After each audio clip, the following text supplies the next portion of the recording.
Hai sobat semua. Hari ini kita akan membahas tentang teori evolusi. Perkenalkan, nama saya Putih Arumaisa dari kelas 6B. Let's study with me. Nah, sebelum kita melanjutkan, kita harus mengetahui apa itu yang dimaksud dengan evolusi. Evolusi adalah perubahan struktur makhluk hidup yang terjadi dalam jangka waktu yang sangat lama dan secara perlahan-lahan sehingga akan terbentuk spesies baru. Terdapat beberapa ilmuwan terkenal yang mengemukakan tentang teori evolusi. Yang pertama ada Jean-Baptiste Lamarck, yang kedua ada Charles Darwin, dan yang ketiga ada August Weismann. Dari ilmuwan terkenal ini tentunya mengemukakan teori yang berbeda. Mari kita bahas. Yang pertama, perbandingan teori evolusi Lamarck, Darwin, dan Weismann dalam aspek eksperimen. Dari eksperimen Lamarck, jerapah awalnya berleher pendek. Karena sering merentangkan lehernya untuk mencapai daun yang tinggi, lehernya menjadi panjang dan diwariskan ke keturunannya. Dari eksperimen Darwin, jerapah awalnya memiliki variasi panjang leher. Jerapah berleher panjang lebih bertahan hidup karena bisa mencapai makanan sehingga lebih banyak berkembang biak. Sedangkan eksperimen dari Weismann memotong ekor tikus selama beberapa generasi, tetapi keturunannya tetap berekor. Ini membuktikan bahwa sifat yang diperoleh tidak diwariskan.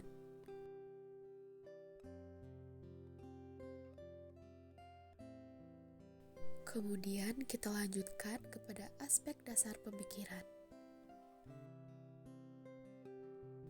Dasar pemikiran Lamarck, evolusi terjadi karena makhluk hidup menyesuaikan dengan lingkungan, lalu mewariskan ciri yang diperoleh ke keturunan dengan kata kunci adaptasi makhluk hidup. Kemudian dari Darwin, evolusi terjadi melalui seleksi alam di mana individu yang memiliki sikap yang lebih adaptif terhadap lingkungan akan bertahan dan berkembang biak. Kata kunci seleksi alam. Dari Weismann, evolusi didasarkan pada perubahan faktor genetik bukan karena sifat yang diperoleh. Kata kunci faktor genetik.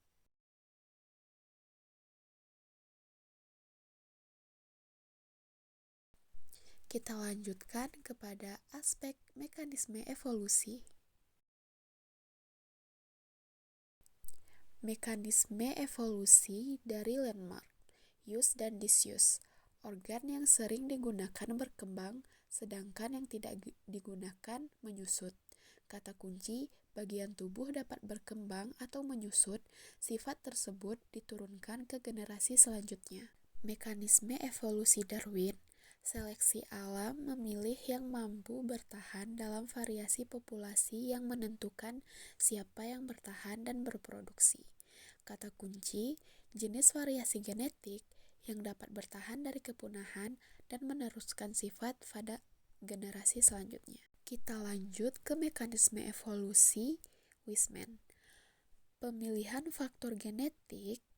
Perubahan hanya terjadi melalui mutasi dan seleksi, bukan karena sifat yang diperoleh dari lingkungan. Kata kunci, sifat yang diperoleh dari lingkungan tidak diturunkan ke generasi selanjutnya.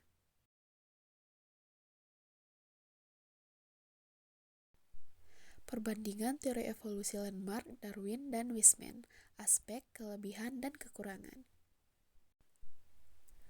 Dalam aspek kelebihan dari teori Lamarck yaitu menjelaskan bagaimana makhluk hidup dapat beradaptasi terhadap lingkungan dan memberikan gagasan awal tentang perubahan spesies dari waktu ke waktu.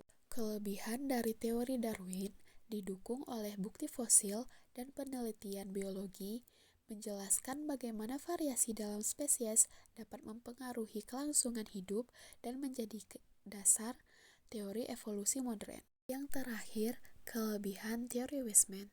Menyempurnakan teori evolusi dengan menjelaskan bahwa perubahan sifat diwariskan melalui faktor genetik. Eksperimennya membuktikan bahwa sifat yang diperoleh selama hidup tidak diwariskan dan menjadi landasan teori genetik modern. Dalam aspek kekurangannya, dari teori landmark, tidak ada bukti bahwa sifat yang diperoleh selama hidup dapat diwariskan dan tidak menjelaskan keberagaman dalam spesies. Kemudian, kekurangan teori Darwin tidak menjelaskan sumber variasi genetik dan tidak menjelaskan mengenai pewarisan sifat tentang genetika. Kemudian, kekurangan dari teori Weismann tidak memperhitungkan peran lingkungan dalam proses evolusi dan lebih mementingkan faktor genetika tanpa mempertimbangkan seleksi alam secara langsung. Dari sini kita dapat menyimpulkan bahwa evolusi dapat mengajarkan kita bahwa bahkan dalam perubahan terkecil pun terdapat potensi kehidupan yang besar. Sekian penjelasan video dari teori evolusi. Sampai bertemu di video selanjutnya.